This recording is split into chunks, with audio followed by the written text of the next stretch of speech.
Bonjour à toutes et bonjour à tous et merci d'être aussi nombreux pour cette rencontre avec Riyad Sattouf. Bonjour Riyad Sattouf. Bonjour et merci à vous. Merci d'être là pour le quatrième tome donc, de cet Arabe du futur qui vient tout juste de sortir aux éditions Alary et que vous signerez tout de suite après cette rencontre. Qui interroge-t-on quand on interroge Riyad Sattouf? Eh bien, on interroge l'auteur des livres, avant toute Et cet chose. auteur, il est quoi? Il est journaliste de sa propre histoire? Il est Non, c'est vrai que l'Arabe du futur, c'est une série de bandes dessinées qui est inspirée de mes souvenirs. Mais je raconte en effet ce que je veux bien raconter dedans. Je raconte pas toute chose. Voilà, je sélectionne. En fait, c'était une série qui était. C'est une série qui est centrée sur le rapport entre un petit garçon et son père. Donc, mon père était un fils de paysan syrien très très pauvre qui, grâce à l'école, était devenu docteur en histoire à la Sorbonne. Et plutôt que d'enseigner en Europe, où il avait eu des propositions, il avait préféré retourner au Moyen-Orient, devenir professeur là-bas, parce qu'il était panarabiste, extrêmement nationaliste. Et il admirait Kadhafi, Saddam Hussein, Hafez el-Assad. Enfin voilà, il se voyait de la même trempe qu'eux. Et donc ces livres racontent l'histoire, enfin d'après mes souvenirs, racontent l'histoire de son parcours et de nous, ses enfants et sa famille, qui le suivions. et évidemment, ce parcours, il est complexe. Il vous fait passer par le Liban, la Libye, la Syrie, la France, et vous fait vadrouiller comme ça dans tout cet espace méditerranéen et même un peu au-delà de l'espace méditerranéen. Ce qui est intéressant, c'est ce que vous avez gardé de ces passages multiples, parce qu'en fait, l'Arabe du futur, c'est toujours la tension entre le petit garçon que vous étiez, dont vous racontez l'histoire, et l'homme que vous êtes devenu, d'une certaine façon. Oui, certainement. C'est aussi le fait que j'ai gardé quand même des souvenirs très nets et très clairs de ces années-là. Je me rappelle vraiment de beaucoup de discussions que j'ai eues avec mon père, et notamment quand il parlait de politique, parce que c'était quelqu'un enfin politique, je ne sais pas si on peut appeler ça de la politique, mais quand il me parlait des hommes forts, etc., des leaders sans pitié, ou qui rêvaient de faire un coup d'État, ou mon père était très antisémite, et donc quand il disait du mal des juifs, je me rappelle mot pour mot de ce qu'il disait tout le temps. Il était très raciste également. Et c'est vrai que ce sont des choses que j'ai pas eu à reconstituer, voilà, parce que c'est des choses que qui m'ont Parce que ça marqué s'est très très imprimé jeune, quoi. immédiatement Oui, dans votre étonnamment, mémoire. en fait, je pense que comme il disait des choses comme ça, très violentes et très brutales, je pense que ma mère, ça la faisait sursauter, et je ressentais que il y avait quelque chose de pas normal dans enfin de problématique. Oui, c'est d'ailleurs ce qu'on ressent quand on vous lit, c'est qu'effectivement, c'est dans cet écart entre votre père et votre mère que vous trouvez votre place, d'une certaine façon. C'est par le regard que votre mère porte sur ce que dit votre père que, d'une certaine façon, vous vous construisez vous collez au sol de l'appartement ou de la maison dans laquelle vous êtes, parce qu'à un moment, votre père est au téléphone, vous a raconté deux ou trois choses qui vous ont surpris, et votre mère a fait son propre commentaire, et on voit bien que dans ce retrait, il y a la construction du personnage dans ce ping-pong entre les deux avis. Oui, alors c'est moins intellectualisé que ça. C'est vrai que de mon histoire, et c'est aussi ce que je raconte dans les livres, c'est que mon père était antisémite, et il disait tout le temps du mal des Juifs, qui était source du malheur à la fois des Arabes pour lui, hein, et de l'Occident, etc. Et comme moi, quand je me suis retrouvé dans le village, dans son village, le village de Tel Marlé, et que j'étais extrêmement blond, comme une petite Brigitte Bardot, comme ça j'avais des grands cheveux, et, euh, et les autres enfants, comme ma mère était française, me traitaient de juif. C'était la pire insulte pour eux qu'il pouvait y avoir à cette époque-là. Et en fait, c'est vrai que avoir expérimenté ça aussi m'a fait prendre une distance par rapport à ce qu'il disait, parce que ça semblait illogique. J'y ai jamais cru en fait. Voilà, j'ai jamais été. Et on vous lançait des pierres et on vous poursuivait dans les rues. Enfin, en tout cas, c'est ce que vous C'est pas racontez. très. Je ne sais pas Oui, si oui, c'est non, vrai. c'est vrai, non, non. Ouais. Mais c'est vrai que il y avait une certaine obsession autour de ça qui était alimentée par des cousins à moi qui me détestaient. Mais c'est vrai que très tôt, j'ai bien expérimenté ce que c'était que d'être potentiellement haï par une masse pour une raison, dans mon cas, qui était aberrante, enfin, que j'avais pas choisie et inexplicable. Voilà. Et c'est entre deux qu'on peut déceler quand on vous lit entre votre père et votre mère. Il y a aussi un entre-deux géographique, parce que c'est cet aller-retour permanent entre le Moyen-Orient, la Bretagne, Rennes, le Cap Fréhel, enfin tous ces coins que vous avez fréquentés ou que votre famille a fréquentés, et qui fait que vous êtes toujours dans cette espèce de tangage, pourrait-on dire, entre un endroit et un autre, une école arabe que votre père vous demande de fréquenter, une école française que vous fréquentez, et entre la langue arabe et la langue française, cette espèce d'écart qui est le propre de votre création, culture, façon d'être. Oui, c'est vrai. Quand c'était une adaptation permanente que je racontais, c'est que les enfants s'adaptent très facilement. Enfin, souvent, s'adaptent facilement aux différents endroits où on peut les mettre.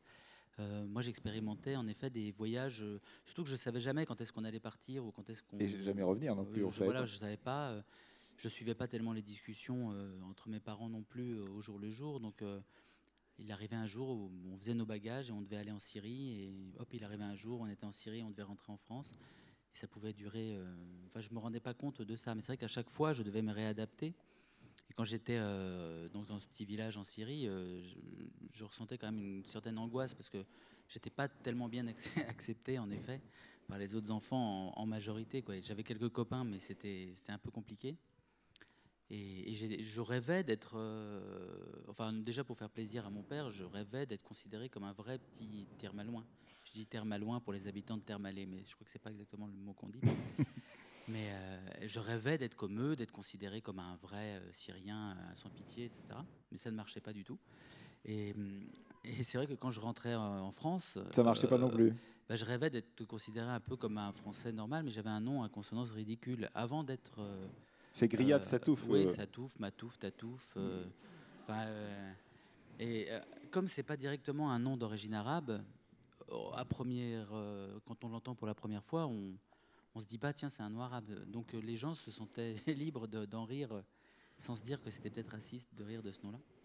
Et donc j'avais du mal à Sans compter les insultes des vestiaires de vos petits camarades de club de foot en Bretagne, les PD qui s'inscrivent au-dessus de votre place en vous disant c'est là où vous allez vous installer, où tu vas t'installer.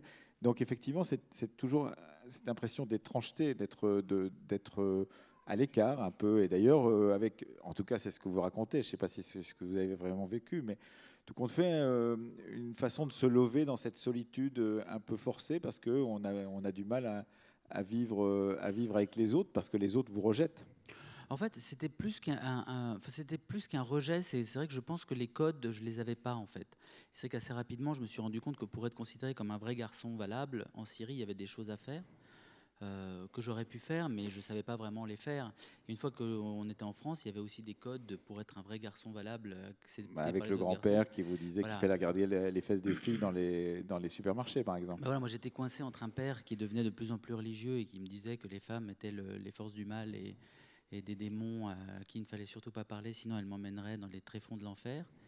Et de l'autre côté, j'avais un grand-père français qui, lui, était ultra obsédé sexuel. Et qui, c'est vrai que ça forme une personnalité en tous les cas. Ça, quand je disais l'écart, c'est quand même un bon écart en tous les cas. Il avait extrêmement peur que je sois homo déjà, et il regardait d'un très mauvais œil mes dessins et tout. Enfin, il trouvait ça bien, mais il espérait que ça passe. Et c'est vrai que j'avais une voix un peu, enfin, je l'ai toujours un petit peu efféminée. J'étais là, ah ouais, super, et tout. Voilà. Avec des maîtresses qui trouvaient que vous aviez une voix effectivement. Ouais, j'aimais bien, je préférais jouer avec les filles en fait. Enfin, j'avais tous les trucs qui l'angoissaient lui. C'est vrai que quand on était au supermarché, il passait son temps à me montrer les filles, et il était avec son caddie, puis on suivait. Il me disait regarde celle-là, regarde comme elle est belle là. T'as vu ses fesses là, regarde ses fesses là. Mais regarde ses fesses là. Et en fait, déjà ça me gênait aussi parce que je voulais pas trop en parler avec lui. D'être dans la complicité forcée avec son grand-père sur la question sexuelle, c'est pas facile quand on a 10 ou 12 ans. Et en même temps, je cherchais de toute mon âme à me dire mais qu'est-ce qu'ils trouvent de bien dans ces deux trucs ronds qu'elles ont sur la poitrine. Je ne sais pas ce que. Et c'est vrai que ça a pris du temps avant que ça devienne une source d'intérêt. Il a fallu qu'arrive l'adolescence, mais en fait, j'étais en effet pris entre deux feux, comme ça. Et c'était en fait finalement, j'ai trouvé le refuge dans le dessin pour oublier un peu, ne pas avoir à choisir. D'autant que ce tome 4, il a un intérêt particulier quand on vous a suivi depuis le début. Riyad Satouf, c'est qu'il raconte justement ce moment de trouble, pourrait-on dire, entre la sortie de l'enfance et le début de l'adolescence, qui est aussi marqué par cette demande qui n'était pas si forte auparavant de votre père de croire en Dieu, de faire sa prière, etc. Et donc, il n'y a pas simplement l'éveil sexuel obligatoire ou plus ou moins forcé par un grand-père, il y a aussi cette demande de participer à la religion de son père, etc., etc., Riyad Sattouf. Oui, tout à fait. Et c'est vrai que dans l'Arabe du futur, je raconte aussi toutes les demandes qu'on peut recevoir, enfin que j'ai pu recevoir. En effet, mon père me demandait qu'il fallait que je sois croyant, il fallait pas que je regarde les filles, il fallait que je fasse attention à surveiller ma mère quand il n'était pas là, parce que les femmes peuvent faire des choses terribles. Mon grand-père maternel me demandait de regarder les filles, me demandait d'être moins dessiné. Enfin, il y avait tout le monde me demandait des tonnes de choses. Et c'est vrai que ce que je raconte aussi dans ce livre, c'est le personnage de mon beau grand-père, c'est-à-dire le nouveau mari de ma grand-mère, Charles, qui lui me demandait rien. Et en fait, je l'aimais et qui beaucoup. vous proposait même des choses Voilà, intéressantes. Et vous parlez d'Orson Welles à Mogador. Attention, faut pas trop spoiler. Hein? Faut pas trop spoiler. Ouais, c'est pas grave. Enfin bon, Mais, et en fait, il avait pu on jouer peut spoiler un roman graphique parce que c'est le graphisme. Attention, pas tout hein, quand même. Mais c'est vrai que voilà, lui, il avait joué dans un film quand il était jeune. À cette époque-là, c'était quand même quelque chose d'incroyable parce que c'était vraiment pas comme aujourd'hui. Il y avait beaucoup moins de tournages, etc. Avoir déjà pu expérimenter ce qu'était un tournage de cinéma, c'était incroyable. Surtout que c'est pas n'importe quel tournage. Voilà, c'était le tournage de. Alors on va spoiler. C'était le tournage de. Il Othello. a été figurant dans Othello d'Orson Welles. Et il avait lui-même développé une immense quantité de photos du film, parce que Orson Welles était venu le voir, parce que c'était le seul magasin, laboratoire photo de Mogador. Et il avait développé les photos avec Welles. Il était devenu un peu copain avec lui, ils picolaient ensemble, etc. Et il me parlait souvent de cette expérience, parce qu'il avait été fortement impressionné par le personnage de Welles. Qui était fortement impressionnant, faut dire. Qui était très impressionnant. Et en fait, comme il admirait mon dessin, mon grand-père, il me mettait tout le temps en comparaison avec lui, en me disant « Mais t'es comme lui, c'est sûr, t'es le même genre de gars. Lui, il avait une idée des choses, il faisait les trucs, personne comprenait ce qu'il voulait faire, mais il faisait les choses lui-même. C'était un vrai génie, il partait, il écrivait le film, il le produisait, il jouait dedans. Et des fois même, il faisait figurant supplémentaire quand il y avait des plans où il n'était pas dedans pour économiser des trucs. Et il m'en parlait vraiment comme d'un être exceptionnel, qui avait fait quelque chose d'exceptionnel. Oui, parce qu'il faut quand même reconnaître que ce film Othello a donné lieu à un documentaire fait par Welles soi-même, qui s'appelle Filming Othello, où il raconte comment, entre le moment où un personnage pousse la porte et le moment où il passe le pas de la porte, il y a 3 semaines, non, il n'y a pas 3 semaines, il y a 6 mois de blanc, parce qu'il n'avait plus d'argent pour pouvoir tourner, et entre une scène et une autre, il était obligé d'attendre d'aller faire 3-4 panouilles dans des films hollywoodiens pour pouvoir récupérer un peu d'argent pour continuer son film. Exactement ça, c'est exactement ce que me racontait mon grand-père, et que justement, il ouvrait une porte qu'il avait pu à Mogador. Et la scène d'après, quand il refermait la porte, il l'avait tournée ailleurs, dans un autre pays, des années plus tard. Et dans l'admiration qu'avait ce grand-père pour l'art et pour l'activité artistique, c'est vrai que c'était très rassurant, parce que lui-même ne me demandait pas autre chose que de continuer à essayer d'être un meilleur dessinateur et à être...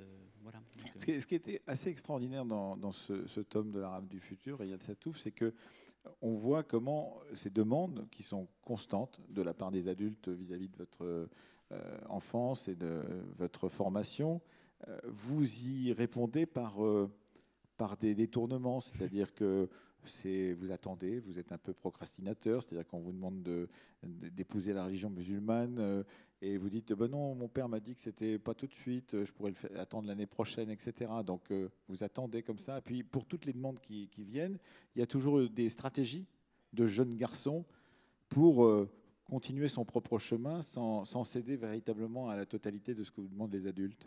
Je crois aussi que c'était moins conscient que ça. C'était plutôt, je pensais que d'un moment à l'autre, la foi allait m'envahir, en fait. Ah oui, c'est ce que vous dites, oui. Voilà, je me disais, ça va arriver. Franchement, Ouais. je vais voir un truc Le paranormal. pilier de Notre-Dame, mais ça serait plutôt le voyage à la Kaaba qui d'un seul coup ferait le... Non, même pas. C'est vrai que en Syrie, tous mes cousins étaient tellement croyants que je me disais, bon, je vais me forcer à croire un peu, etc. Ça va peut-être venir, parce que j'avais des cousins qui me disaient, tu sais, fais semblant, et au bout d'un moment... ça vient. J'avais des cousins qui faisaient leurs prières, et il y avait certains enfants qui ne connaissaient pas assez bien le Coran et qui faisaient semblant de réciter et mes cousins me disaient, c'est déjà bien d'essayer de le faire, même si tu ne sais pas ce que tu dis, mais déjà fais comme les autres, etc. Et donc moi, je voulais vraiment le vrai truc. Je voulais être super croyant, avoir être touché par une forme de grâce quelconque, quoi. Et c'est vrai que ce que je raconte aussi dans ce volume, c'est que je crois que comme j'ai cru au Père Noël vraiment ultra tard, Et vous et j'y aimez pas croyais quand vraiment, quoi. C'était vraiment je me suis senti très humilié quand on m'a dit, mais ça va pas, mais attends, mais t'as 12 ans, tu crois encore au Père Noël? Et en fait, j'étais à l'Euromarché de Langueux, en Bretagne, c'est un lieu très, très, très précis. Et en fait, je voyais les boîtes de Playmobil et de Lego et les gens qui les mettaient dans leur caddie. Et je me disais, je cherchais dans ma tête, je me disais, mais c'est quand même hyper bizarre. Pourquoi ils achètent des Lego alors que le Père Noël les fabrique lui-même et les amène? Et j'étais vieux, quoi. Et tout le monde me disait que j'étais supérieurement intelligent, supérieurement éveillé toute la journée. Et très beau. Et très beau, etc. Et quand j'ai découvert que en fait, c'était un mensonge, c'est juste parce que j'étais un peu neuneux que je me suis même pas rendu compte. Je l'ai pris comme un truc, j'ai douté de tout après, voilà. Et ça a été comme ça pour toutes les choses qu'on m'a demandé. J'ai toujours eu l'impression que les gens me mentaient en me disant que c'était pas vraiment ce que les gens me disaient, c'était pas la vérité, quoi. Voilà. Il y a des très belles scènes, comme vous savez en faire tout le temps dans vos travaux. Riyad Satouf, par exemple, cette scène de la grand-mère qui vous sert à table. Cette scène est absolument géniale. Ça, je peux la spoiler, c'est au début, ou presque au début d'Arabe du futur, tome 4, qui vous sert à table et qui demande l'avis à tout le monde avant de pouvoir dire que la cuisine qu'elle a faite était vraiment très bonne, mais elle n'ose pas parce qu'elle a peur d'être rabrouée par ceux qui sont à table. Et ça, c'est une scène magnifique parce que vous y dites aussi ce que c'est que la transmission de l'amour filial familial par la bouffe, par la nourriture. Ah oui, c'est vrai que la nourriture, disons que les goûts et les odeurs, c'est très présent dans l'Arabe du futur parce que c'est essentiel dans ma vie, en fait. Voilà, j'ai envie d'en parler parce que j'ai beaucoup de souvenirs gustatifs, beaucoup d'odeurs, je sens tout le temps des choses. Et ma grand-mère, c'était quelqu'un qui adorait faire la cuisine et qui avait vécu la Seconde Guerre mondiale. Enfin, tous mes grands-parents avaient vécu la Seconde Guerre mondiale. Ils en parlaient tout le temps. C'est-à-dire quand elle faisait un bon plat, il y avait toujours un moment où elle disait que c'était pendant la guerre, elle n'avait pas mangé de nanana, que les Allemands faisaient ci, ça, qu'est-ce qu'ils avaient mangé des topinambours au lieu des coquilles Saint-Jacques. Des topinambours, puis ils se mettaient à parler du truc, de l'horreur de la faim, etc., que d'en avoir marre de manger, le marché noir, et nanana. Et donc, la nourriture était reliée à une angoisse qui était reliée directement à l'histoire, en fait. J'en entendais parler de la Seconde Guerre mondiale, mais je ne voyais pas ce que c'était. Et je me suis mis à admirer la nourriture aussi à ce moment-là, parce que je me disais, c'est quelque chose de très important pour elle, de nous faire manger des choses dans un pays en paix, alors qu'elle-même a connu autre chose et qu'il faut que je respecte ce qu'elle me... Donc souvent, je lui disais que c'était très bon, alors que c'était pas terrible quand même, parce qu'elle n'était pas très bonne cuisinière, je peux le dire maintenant, elle a ma pauvre mamie. Et j'avais peur de certains plats, mais je ne l'ai pas mis dans le livre, vous voyez, je vous le dis qu'avant, parce que vrai, je voulais pas le... C'est bien, il n'y a que 600 personnes qui vont le savoir. Non, mais ce que je veux dire, c'est que pour moi, c'était bon. En fait, à l'époque, je trouvais que c'était le top du top, mais en fait, en mangeant d'autres choses après, je me suis rendu compte qu'elle cuisait trop les coquilles Saint-Jacques, par exemple. C'était un peu carbonisé. Je me rappelle, je mâchais les coquilles Saint-Jacques comme un peu des chewing-gums. Mais je croyais que c'était comme ça qu'on les mangeait, en fait. Voilà, mais c'est vrai que la nourriture était quelque chose de très important dans cette BD. Je suis très fier et je pense que c'est la première fois dans l'histoire de la bande dessinée que je fais un vibrant panégyrique de la galette complète. Ah oui, alors ça, s'il y a des faut quand même regarder, parce que dans la salle, pour certains qui ne sont pas bretons, merci, par exemple, bravo, là il y a des bretons, en tous les cas. Mais... on peut dire effectivement que ça peut parfois être un peu roboratif, en tous les cas, la galette complète. Non. Non, alors, ça, c'est fishing for compliments. Ça dépend où vous la mangez aussi, parce que c'est un plat très... Non, c'est délicieux, les galettes, c'est ce qu'il y a. Et il y a même la recette. Oui, j'ai tout mis. Ouais, si vous voulez vous la faire... c'est vrai que souvent, voilà, comme dans l'Arabe du futur, je parlais de la nourriture en Syrie, dans mon village. Je pensais que les galettes, c'était aussi important d'en parler, parce que ma grand-mère en mangeait tout le temps. Et je me rends compte que j'ai eu raison parce qu'en fait c'est connu, mais il y a plein de gens qui n'en ont peut-être jamais mangé aussi, qui trouvent ça assez exotique quand je parle de... c'est comme donner la règle d'un jeu de cartes que personne ne connaît ici, qui s'appelle le Shadé par exemple. Ah si, c'est le Kems, si c'est connu quand même. C'est exactement la même règle. C'était la même chose, c'était la même chose. Il faut se faire un petit signe à un moment. Oui, c'est ça.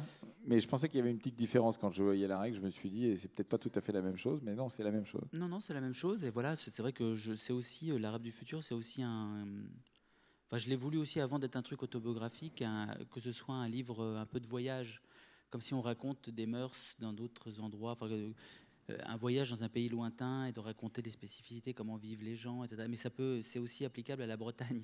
Je voulais dire, voilà, Comme un c'était pays ça. lointain. Voilà, parce que La Bretagne comme finalement, pays maintenant, lointain. j'ai des lecteurs un peu partout sur Terre et je me dis, il faut aussi que je traite la Bretagne comme un lieu très exotique.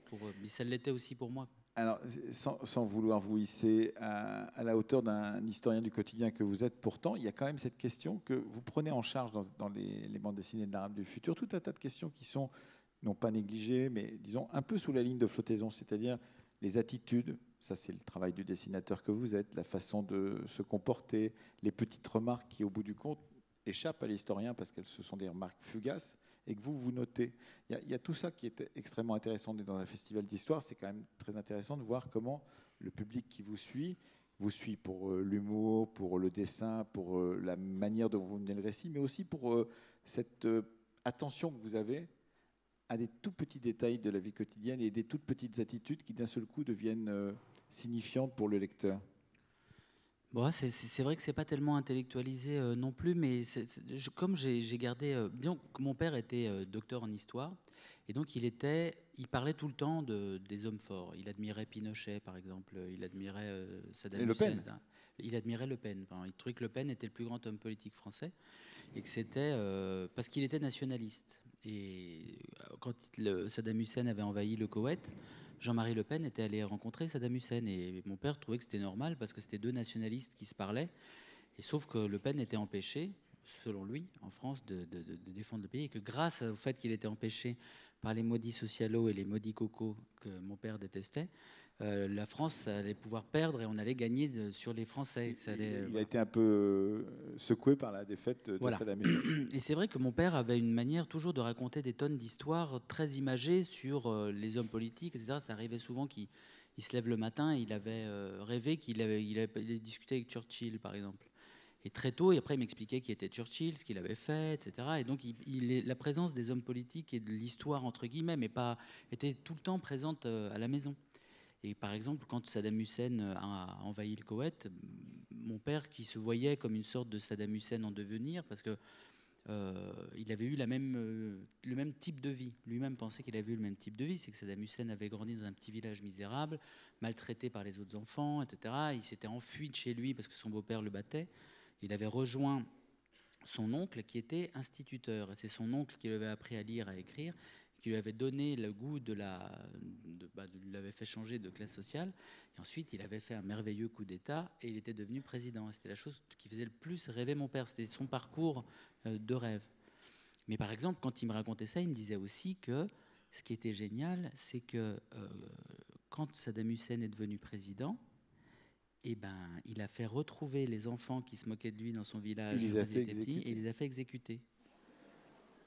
Et ce genre de pulsion, en fait, d'histoire et d'images a été très présente tout au long de mon enfance. Il y avait ce côté fasciné par la violence, fasciné par le... Et je crois que ça modèle aussi l'attention qu'on peut avoir pour les détails, parce que ça se cache dans toute chose. Voilà, oui. C'est un petit rire, des petites choses comme ça. Je sais que mon père, il regardait la télé, et puis quand il voyait... il commentait tout le temps. Et puis des fois, quand on lui avait dit qu'il était trop raciste et qu'il disait trop de choses, il arrêtait de dire. Il faisait encore des trucs comme ça en voyant certains trucs. Voilà, et c'est vrai que ça a modelé peut-être mon sens de l'observation, parce que je le surveillais tout le temps. Je surveillais tout le temps mes parents pour voir s'ils n'allaient pas se mettre à s'enguirlander. Et dans cet écart, justement, et dans ces engueulades permanentes qui sont mises en scène dans l'Arabe du futur entre vos deux parents, il y a aussi que votre mère lui dit « Mais comment tu peux dire des choses comme ça, toi qui es historien ?» Il y a aussi cette dimension avec la critique de votre mère, disant à votre père « Mais comment tu peux être aussi antisémite alors que tu es historien? Comment tu as fait la Sorbonne et comment tu peux dire des choses comme ça ?» Et ça, c'est vraiment intéressant parce que c'est toujours cet écart qui vous permet à vous de vous faire votre jugement ou votre opinion dans une sorte de ping-pong permanent entre vos deux parents. Oui, c'est vrai, elle remettait souvent en doute ce qu'il disait, et donc ça instillait un peu le doute en moi, mais lui-même se considérait comme quelqu'un qui avait une vision de l'histoire d'un autre bord, je ne sais pas comment dire. Lui, déjà, il pensait que c'était les Juifs qui avaient modelé toutes les conceptions de l'histoire en Europe, enfin en France notamment. Depuis la Seconde Guerre mondiale. Depuis la Seconde Guerre mondiale, que c'était destiné à protéger Israël. Il avait sa propre théorie de. Enfin, voilà, il était complètement d'extrême droite. C'était un arabe d'extrême droite complètement assumé. Et, il se le voyait comme ça.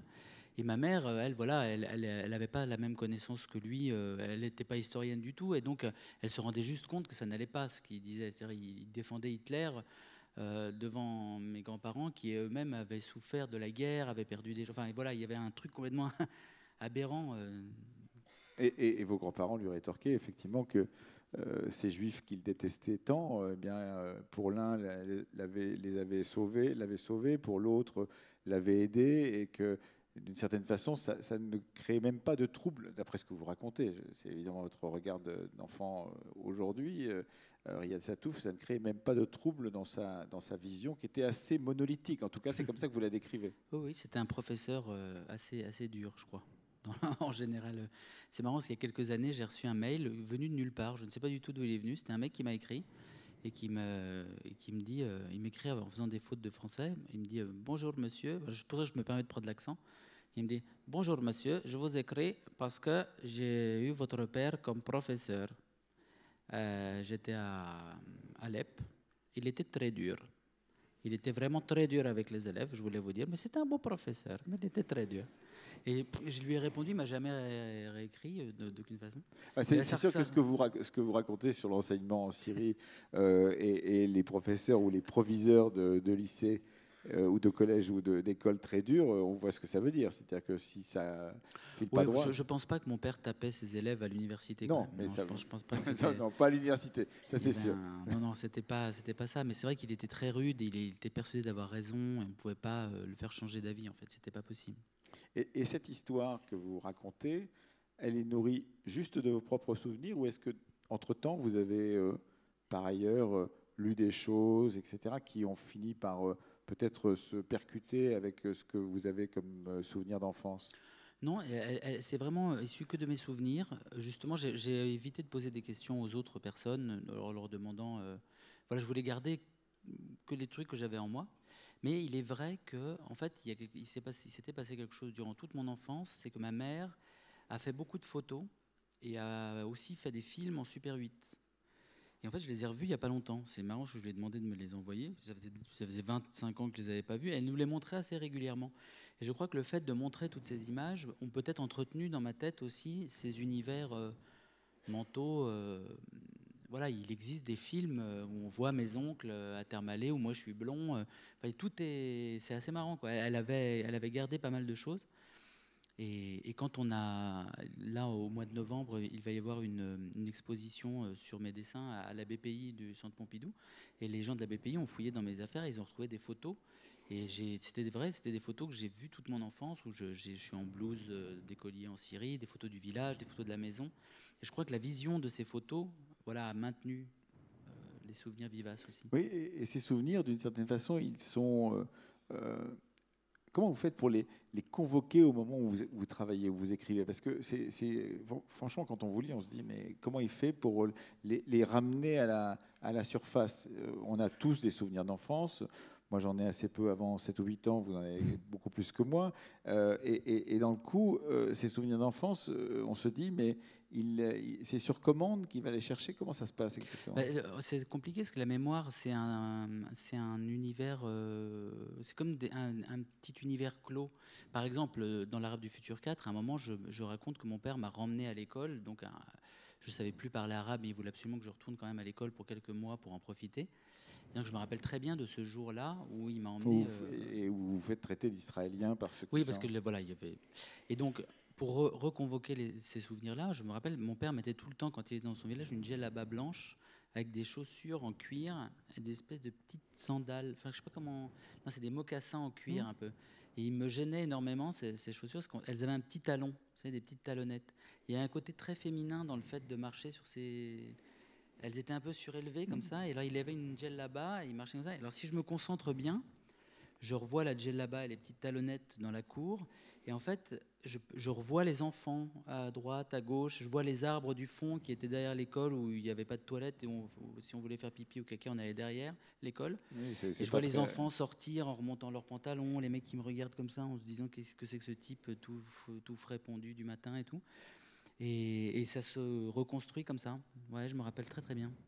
C'est amusant parce que quand on interroge, et on le fait souvent quand on fait des émissions d'histoire, comme je le fais régulièrement, quand on interroge des témoins du passé, ils finissent par vous dire, mais je me souviens d'une discussion avec Lucie Aubrac, la grande résistante, que j'ai interrogée plusieurs fois, puis à un moment, elle me dit, mais écoutez, Emmanuel, vous êtes gentil, mais j'ai participé à 100 colloques, j'ai participé à 10 livres sur la 100 livres sur la résistance, etc. etc. Et là, je ne sais plus si c'est moi qui me souviens ou si c'est ce qu'on m'a raconté de ce que j'avais fait, que je vous raconte ici. Et je me demande si c'est vraiment vrai. Vous, ça n'est pas vrai, parce que ça n'est pas ce cas-là, parce qu'on ne vous a pas demandé 150 fois de raconter, avant l'Arabe du futur, votre propre itinéraire. Non, mais c'est vrai que je l'ai très souvent raconté à des copains pour essayer de les émouvoir ou d'avoir de l'intérêt. Ou quand j'avais des copines, par exemple, j'essayais de séduire une fille quand j'étais plus jeune. J'essayais de l'apitoyer en lui racontant ma pauvre enfance ou des choses comme ça. Et ça ne marchait absolument pas, évidemment. Et ça, les gens me regardaient de manière très dubitative.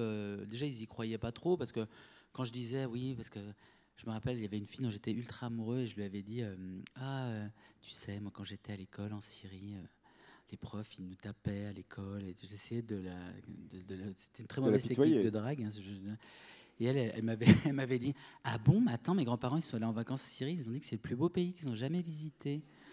Et en fait, voilà, il y avait une sorte de comment dire, j'étais seul avec mon histoire de gap géant.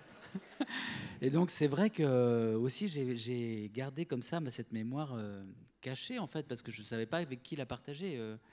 Et jusqu'au jour où j'ai fait l'Arabe du futur et où j'ai pu enfin raconter les choses. Et les copains à qui je racontais ces histoires depuis des années ont compris ce que je voulais dire en lisant les livres. Voilà. Oui, parce que ça n'est pas la même chose de raconter une histoire, une scénette, par exemple, comme on peut en avoir dans l'Arabe du futur, et l'ensemble du parcours. C'est-à-dire qu'on peut essayer d'émouvoir sur tel ou tel point, mais ça n'est pas la même chose que de la raconter depuis le début, comme avec ce caractère suivi que ça peut avoir dans les volumes. Oui, c'est vrai. Voilà, je voulais m'en libérer complètement, en fait. C'était aussi Je me rappelle quand le premier volume de l'Arabe du futur est sorti, c'était quelques mois après un échec cuisant que j'avais eu avec... J'aime bien le mot cuisant, mais c'était un échec... terrible de mon deuxième film et j'étais voilà, plus personne ne m'appelait, etc. Et quand le livre est sorti, qu'il a été un succès, j'ai ressenti un jour en ouvrant ma porte et en sortant dehors, mon éditeur m'a appelé, m'a dit donc c'est super, on réimprime, les gens adorent, etc.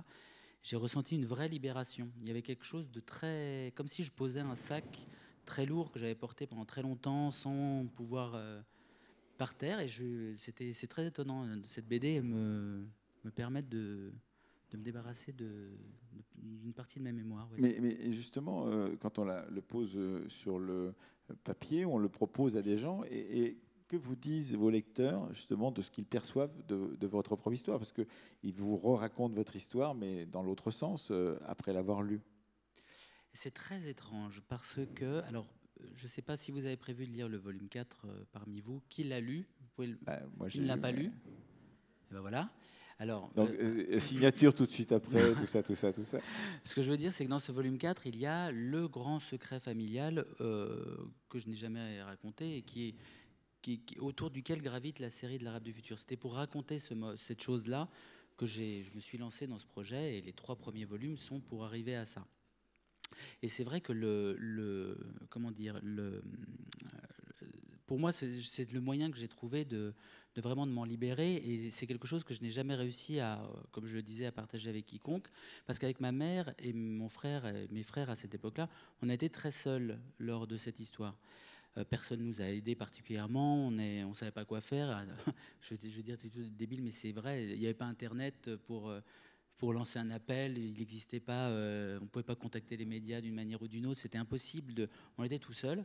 Et c'est vrai que le fait aujourd'hui de le partager avec tant de gens et de voir, là j'ai fait beaucoup de rencontres en librairie, les gens viennent me voir, ça, c'est comme si c'était des membres de ma famille qui enfin s'intéressaient à notre histoire. C'est très étrange. Ils connaissent mieux les histoires de ma famille que moi, par exemple, parce qu'une fois que je les ai mis dans les livres, je les oublie un petit peu. Et ils viennent me voir, ils veulent demander des nouvelles de telle ou telle personne. Il y a un côté, c'est comme si j'avais soudain une famille de 300 000 lecteurs. C'est très, très, très étrange. Ils sont tous bienveillants en plus, parce que ceux qui viennent me voir, c'est pas pour me mettre un coup de poing dans la gueule, enfin jusqu'à présent. J'espère que ça va pas se passer. mais par exemple, là, je sais que ça m'a étonné, j'étais à Marseille, à une librairie, et il y a une jeune fille qui vient me voir. Elle me dit j'ai lu le volume 4, est-ce que je peux vous embrasser? Et elle m'a embrassé comme ça, et c'était génial, j'aurais tellement aimé ça. C'était génial, voilà. Enfin, tout ce que vous auriez voulu qu'on c'est tout ce que j'aurais voulu à ce moment-là. À ce moment-là, exactement. Elle avait bien tout compris depuis le début. Vous voyez ce que je veux dire? Vous avez bien lu, simplement. Je lui avais bien expliqué. On parle beaucoup de l'écriture d'un album que celui-ci, de ce travail donc, de longue haleine, mais il y a aussi la mise en scène qui doit aussi séduire. C'est aussi pour ça la façon dont on choisit ses couleurs. Là, une gamme de couleurs extrêmement simple, du bleu, du rouge, du noir. En gros, c'est à peu près la totalité de la gamme de couleurs. C'est pas juste pour faire plaisir à l'éditeur pour que ça fasse moins de couleurs à mettre sur la page. Là, en l'occurrence, il y a vraiment un choix particulier qui est un choix régulier. Il y a du rose aussi, c'est vrai, j'avais oublié. Mais ça participe aussi du travail que vous proposez au lecteur, c'est-à-dire de comprendre par ces petites notations de couleurs le changement de tonalité de ce que vous êtes en train de raconter au milieu d'une page, par exemple. Oui, c'est vrai que quand je me suis lancé dans l'Arabe du futur, je voulais faire une bande dessinée qui soit lisible aisément par des gens qui ne lisent pas de bande dessinée et qui ne sont pas habitués à lire des BD. Et c'est vrai que ma muse rêvait comme ça, je le dis très souvent, mais c'était ma grand-mère bretonne qui n'aimait pas la BD. Et j'ai passé mon temps à me dire voilà, je veux faire une bande dessinée qu'elle aurait aimé lire. Qui vous ferait sortir du statut de pecno qu'elle voulait pour vous. Ah oui, non, mais là, elle voulait que vous sortiez de ce statut-là. Voilà, mais c'est vrai que la bande dessinée, pour elle, n'était pas quelque chose d'extraordinaire. Et j'ai essayé de faire une bande dessinée qu'elle aurait aimé lire. Et c'est vrai que pour ça, je voulais faire un récit fluide, avec des dessins très expressifs et des ambiances très fortes. Et c'est vrai que comme il y a beaucoup de voyages, d'aller-retour, un coup on est en Libye, un coup on revient en Bretagne, un coup mon père va déposer de l'argent sur des comptes offshore à Jersey, après on va en Syrie dans le village de Termal, etc. Donc pour faire tous ces voyages, je me suis rendu compte que pour chaque pays, les souvenirs avaient une tonalité colorée globale. Je pense que c'est parce que j'étais myope et qu'on n'avait pas bien repéré ma myopie quand j'étais enfant et je voyais un peu flou. Et les couleurs globales étaient un peu... par exemple, la Libye, pour moi, c'était très ensoleillé. Il y avait du sable par terre. Donc j'ai choisi le jaune. La Syrie, il y avait la terre très rose, rouge, ferreuse. Donc j'ai choisi le rose pour la Syrie. La Bretagne, c'est un bleu acier. Le bleu un peu gris des nuages de la mer. Et comme mon père était très nationaliste et qu'il est question de politique très souvent, je me suis autorisé dans chaque pays à utiliser les couleurs du drapeau. Et donc voilà, alors dans la Libye, j'ai le droit d'utiliser le jaune et le vert. En France, le bleu, blanc, rouge. En Syrie, le rose, le vert et le rouge.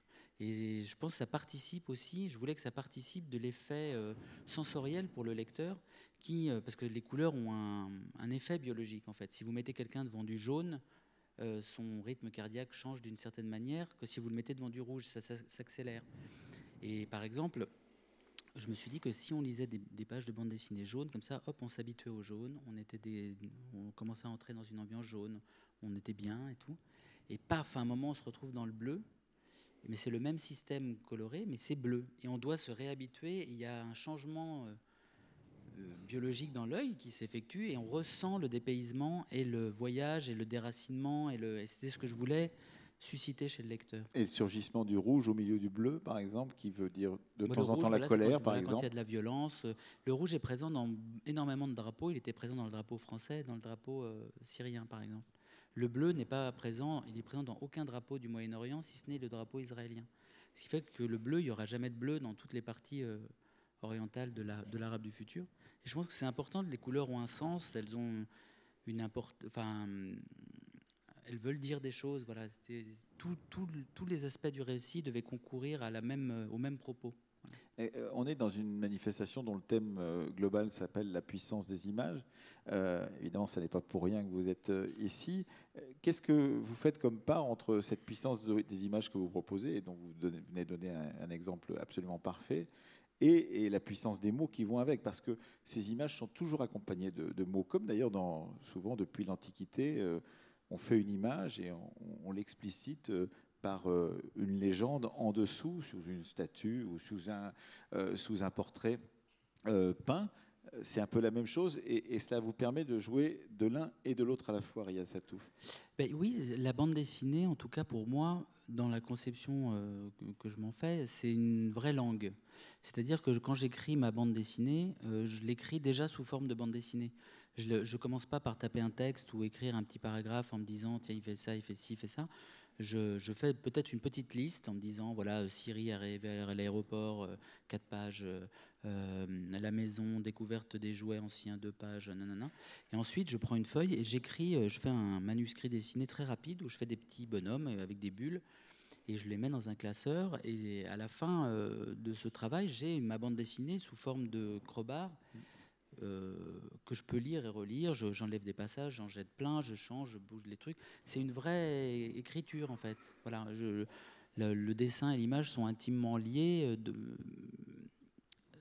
Je ne sais pas comment expliquer autrement. Pour moi, c'est une langue. Voilà. Oui, mais quand vous y rajoutez sur ce dessin, comme ça arrive de temps en temps, des petites mentions manuscrites pour préciser ce que l'on voit sur le dessin, c'est aussi une sorte d'ironie, de précision, c'est pour aider le lecteur, ou au contraire pour lui donner une autre piste que celle qu'il peut avoir juste par la vision de la case.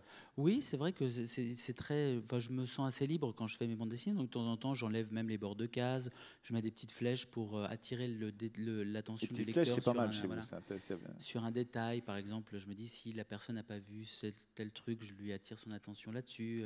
Voilà, c'est une manière d'emmener le lecteur dans mon point de vue en fait. Et la bande dessinée, en tout cas, c'est ce que j'aime le plus au monde. Je suis vraiment passionné par ce moyen d'expression et c'est très très puissant pour ça. Et c'est vrai que la bande dessinée, alors je vais dire un truc, un lieu commun peut-être que vous avez souvent entendu, mais c'est vrai que la bande dessinée, c'est le premier langage de l'être humain. Si vous faites une bande dessinée sans texte, avec juste des images, n'importe quel humain sait lire une BD en suivant les cases, quelle que soit ses origines, même s'il ne sait pas lire, il sait lire une BD en regardant les images les unes après les autres. C'est vrai que quand on voit dans les grottes préhistoriques, c'est des BD en fait, les mecs qui vont chasser des aurochs et après ils les mangent et après ils font des... C'était déjà c'est à la base de ça, quoi. Donc c'est vrai que c'est un moyen d'expression ultra puissant qui est en train de prendre sa vraie importance ces années-ci, quoi. Oui, ça c'est une discussion que j'ai souvent eue, par exemple, avec des auteurs comme Greg, le père d'Achille Talon. Il y a quand même quelque chose entre sa génération et la vôtre. Il y a 2 générations, peut-être même 3 maintenant. Les grands de cette génération-là, créateurs de pilotes, sont maintenant quasiment tous disparus, à part Uderzo. Mais il y a une vraie différence, c'est-à-dire que c'était des dessinateurs de crowbar pour des journaux qui les payaient mal, qui sont devenus les plus grands collectionneurs de Lamborghini et de Ferrari en France. C'est le cas pour Uderzo, par exemple. Donc il y a eu un changement d'échelle, pourrait-on dire. Et ce qui est assez amusant, c'est que vous êtes les héritiers de ce changement d'échelle. C'est-à-dire que voilà des gens qui étaient déconsidérés, à qui on donnait des 3 cases dans les journaux grand public en les payant très très mal, et qui d'un seul coup sont devenus des gens qui remplissent, comme Riyad Sattouf à Blois, une salle de 600 places, qu'on écoute. Donc il y a un vrai changement de statut qui me paraît important. Vous l'expliquez comment, justement? Oh, je crois que c'est aussi parce que là, on a découvert toutes sortes de bandes dessinées. Il y a eu beaucoup de bandes dessinées de fêtes différentes. Et je crois aussi qu'il y a peut-être un aspect des choses qu'on sous-estime, c'est la bande dessinée japonaise, par exemple. Le manga. Le manga, qui est d'une richesse immense. Alors, on connaît des choses de manga un peu caricaturales, parfois c'est violent, ou je sais pas quoi, mais en fait, c'est d'une richesse immense. Et les Japonais, par exemple, ont fait des bandes dessinées sur tous les sujets depuis très longtemps. Il y a des bandes dessinées historiques, des bandes dessinées sur le baseball, des bandes dessinées sur les rapports amoureux difficiles. Il y a des sur bandes Marie-Antoinette. Il y a une richesse extraordinaire. Moi, je sais que c'est en lisant des bandes dessinées japonaises je me suis senti libre de parler de plein de choses différentes, en fait, de sortir des traditions européennes. Ça, les Américains ont fait ça. Il y a eu tout un pan de la bande dessinée américaine qui s'est aussi affranchi de cette bande dessinée un peu traditionnelle, à l'ancienne. Et donc, voilà, c'est vrai que on prend conscience des œuvres. C'est un moyen d'expression très jeune, en fait, aussi. La BD, malgré tout, la BD telle qu'on le connaît, nous, même si c'est beaucoup plus ancien que ça, mais les livres de bande dessinée, c'est très récent, ça a à peine un siècle. Oui, puis ce qu'on appelle maintenant les romans graphiques, parce que justement, on veut leur faire raconter autre chose que l'album classique de Tintin ou de Jacobs dans les années 50, par exemple. Moi, il y a une question que je me suis toujours posée à propos de Jacobs, et qui est une question intéressante, je trouve, c'est l'entre-deux cases. Comment on choisit ce qu'on ne met pas entre deux scènes, par exemple? Est-ce que vous avez réfléchi à la façon dont ça se passe? C'est-à-dire qu'on sait, par exemple, quand on regarde certains Jacobs, eh bien, on voit un chapeau qui roule dans le caniveau et on sait que le personnage a été enlevé. Ça suffit pour comprendre. Et il n'y a pas la scène de l'enlèvement, on ne voit pas la personne jetée dans la voiture, etc. Comment on fait justement pour choisir ce qu'on enlève et qu'on laisse à la considération du lecteur en se disant, eh ben, il va faire le travail à ma place parce que ça me permet de faire une ellipse et d'aller un peu plus loin. Est-ce que c'est réfléchi ou pas du tout? Ça peut être très réfléchi. Par exemple, je crois que l'inventeur de l'ellipse en BD comme ça, je crois que c'est Hergé. C'est lui, Oui. le premier qui a fait ça. Jacobs avait travaillé avec lui. Voilà. Et c'est la grande invention d'Hergé et le fait qu'il est à la base de la bande dessinée moderne aussi, qu'il a découvert ça alors que personne ne l'avait fait avant.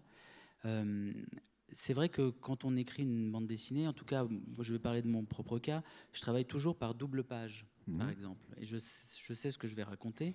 Donc, c'est l'art de... Enfin, pas l'art, mais c'est le langage de l'ellipse aussi, la bande dessinée. En effet, on ne raconte pas tout, on saute d'une case à l'autre, on essaie d'emmener le lecteur dans le processus. Mais ce qui est très important aussi, c'est la dernière case de la page impaire. En bas à droite. Voilà, en bas à droite. C'est la case qui vous emmène à tourner. Il faut qu'il se passe quelque chose. Il faut que dans ces deux pages, le regard du sens de lecture vous emmène bien de gauche à droite. Par exemple, si vous regardez dans l'Arabe du futur, mes bonhommes vont toujours de gauche à droite quand il se passe quelque chose. Voilà. J'oriente toujours la caméra de gauche à droite pour aller dans le sens de lecture.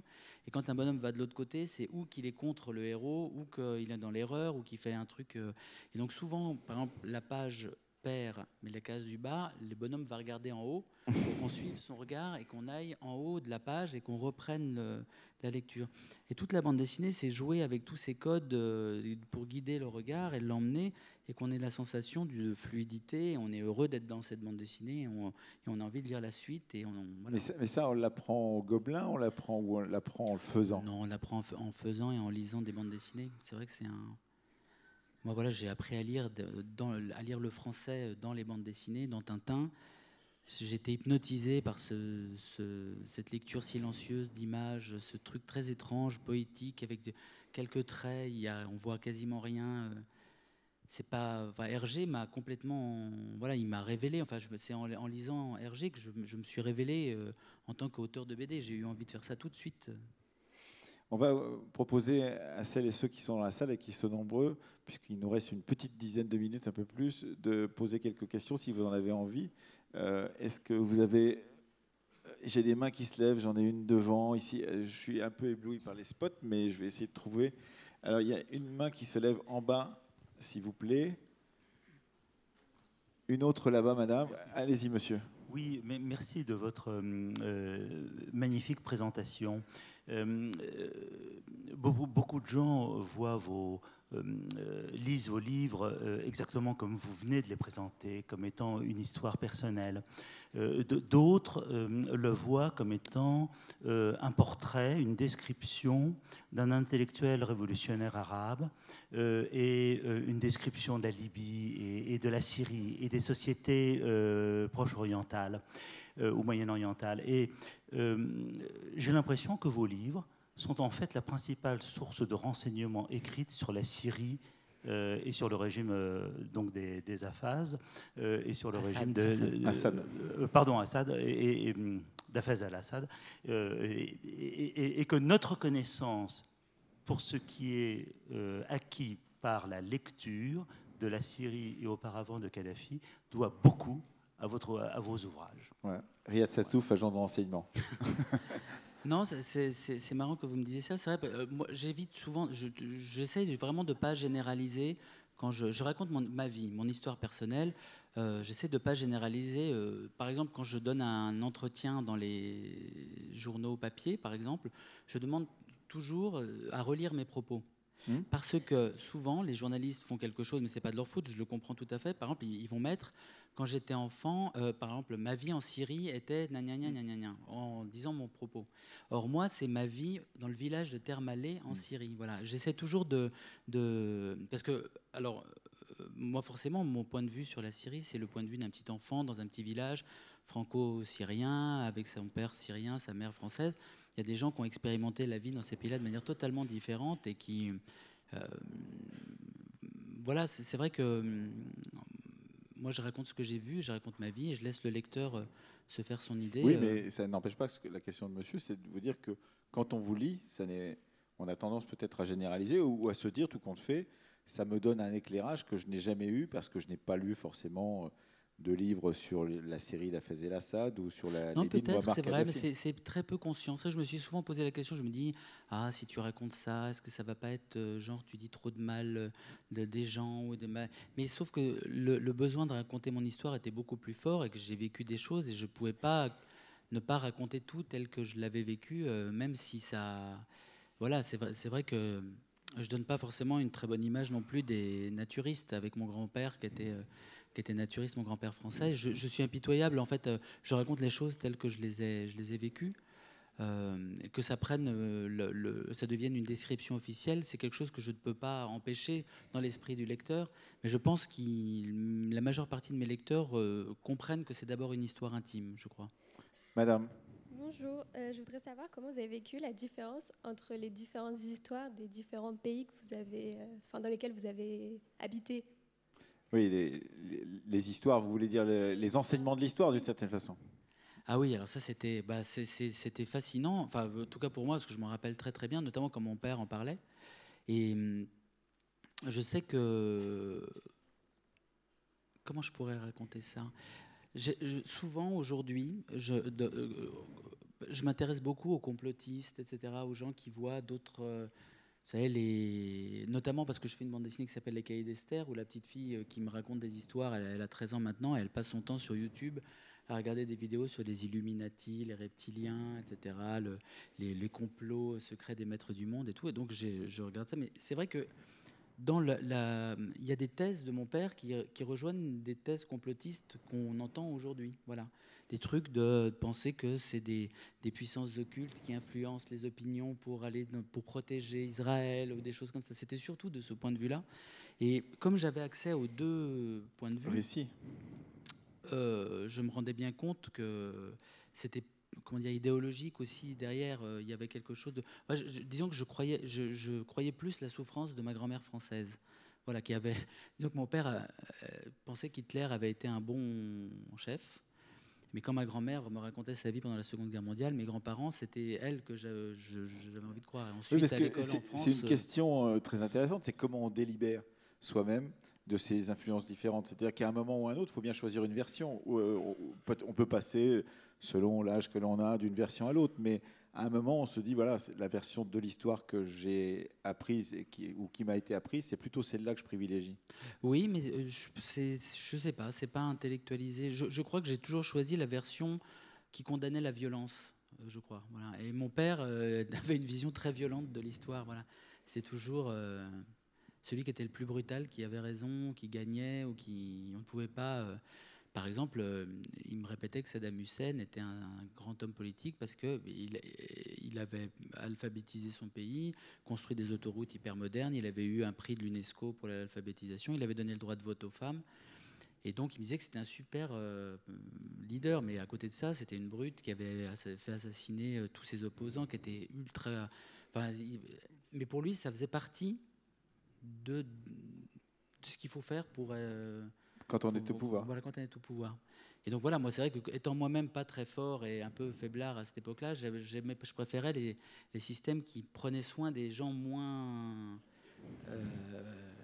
Voilà, et surtout ayant été moi-même dans le village de Termalé traité de juif et haï pour ça, j'avais beaucoup d'affection en fait. J'étais beaucoup plus proche d'une vision plus douce des choses et qui condamne les fascismes, etc. Ça a été très rapide en fait dans ma tête. Voilà, je pense. Une autre question, une autre remarque? Oui, ici. Donc une question courte. Vous appelez donc votre ouvrage L'Arabe du futur, alors que, d'après ce que j'ai cru comprendre, donc vous racontez surtout votre enfance. Je voudrais savoir si c'est de l'humour.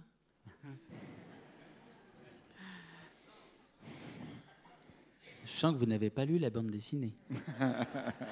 Mais ça tombe bien, vous allez peut-être la lire après cette rencontre. Non, en fait, ça s'appelle L'Arabe du futur pour une raison très simple. C'est une phrase que dit mon père dans le premier volume. Quand j'étais enfant et que je voulais pas aller à l'école, parce que je préférais jouer au Lego dans ma chambre et j'avais pas envie de retourner là-bas. Mon père, il me disait, tu dois aller à l'école tout de suite parce que l'Arabe du futur va à l'école. Parce que lui, c'était en opposition dans sa tête avec l'Arabe du passé, qui était analphabète et illettré, parce qu'il était lui-même issu d'une famille où il était le seul à savoir lire et écrire. Donc il voulait, comme il n'était pas panarabiste, il voulait absolument faire progresser le monde arabe, le faire entrer dans la modernité pour qu'il puisse s'assumer face aux grandes puissances et ne pas être le jeu des marionnettes, enfin ne pas être une marionnette dans le jeu des Russes et des Américains, etc. Donc il voulait vraiment que l'arabe de demain soit éduqué, etc. Et donc Arabe du futur, je trouvais que c'était un titre qui était bien parce qu'il est désuet et en même temps il voulait bien dire ce que pensait mon père et en même temps il interroge des choses aussi parce que arabe dans la langue française c'est parfois un gros mot presque. Même les Arabes eux-mêmes, les gens d'origine arabe vont dire rebeu ou arabe, c'est presque devenu une insulte en fait, alors que c'est pas du tout, c'est un joli mot. Ça vient de l'arabé, c'est-à-dire l'arabe. Enfin, c'est pas. Donc je voulais aussi le remettre un peu en avant, comme ça. Une question, monsieur, et ça sera peut-être la dernière ou l'avant-dernière, parce qu'il va falloir qu'on arrête d'ici 4 minutes. Oui, il y en a une autre là-haut. Oui, allez-y, monsieur. Merci. Bonjour. Bonjour. Dans l'album, vous présentez vos deux frères avec lesquels, pour l'aîné en tout cas, les rapports sont un peu complexes. Ensuite, ils restent un petit peu absents. Attention, ne spoilez pas trop. Hein. Et de fait, est-ce que les souvenirs que vous présentez sont les mêmes ont-ils les mêmes souvenirs que vous à partir du moment où ils apparaissent, bien sûr, dans l'histoire familiale? Alors oui, c'est vrai de savoir ce qu'eux en ont. Pardon? Ah, c'est la même question. Ben oui, non, c'est vrai. Alors mes frères, je les mets en scène tels que je les avais dans mon souvenir. C'est vrai que moi, je suis l'aîné de la famille, donc forcément, j'ai toujours vu d'un très mauvais œil que mes parents aient fait d'autres enfants. Parce que j'étais déjà une somptuosité qui, je pensais, ça suffisait. Ouais. Et donc, évidemment, quand il y a eu 2 autres relous qui sont arrivés, j'étais un peu... Donc, j'étais assez cruel avec eux, et notamment avec mon deuxième frère. Je l'ai souvent humilié, etc. Et lui-même a ces souvenirs-là. J'étais pas gentil avec lui. Quand il veut jouer à la navette spatiale avec vous, ça se passe pas forcément. Voilà, mais même lui-même, bon, c'est quelqu'un qui a très bien réussi dans la vie. Il était beaucoup plus intelligent que moi et beaucoup moins violent en fait, parce qu'il n'est pas allé à l'école en Syrie. Lui, justement, il a eu de la chance de rester à la maison jouer au Lego. Et tous leurs souvenirs, c'est vrai que sans doute que je les inclurais peut-être dans la suite de l'Arabe du futur, sur certaines scènes. Alors, il se rappelait de choses, il y a des choses qu'il voit un peu différemment, des choses comme ça. Donc, je vais sans doute... mais il confirme quand même ce que je raconte. Quand même, voilà. Pour l'instant, ils ne m'ont pas attaqué en justice. J'espère que je ne... Merci beaucoup, Riyad Sattouf. Avant de se quitter, je voulais juste vous dire que je suis totalement drogué de Instagram. Et comme vous êtes très nombreux, si vous êtes sur Instagram, n'hésitez pas à me suivre, à me follower. Voilà, merci beaucoup. Et merci d'avoir été là. Merci à tous. Et vous pouvez le retrouver sur le stand d'Alary Édition tout de suite après la sortie de cette salle. Merci beaucoup.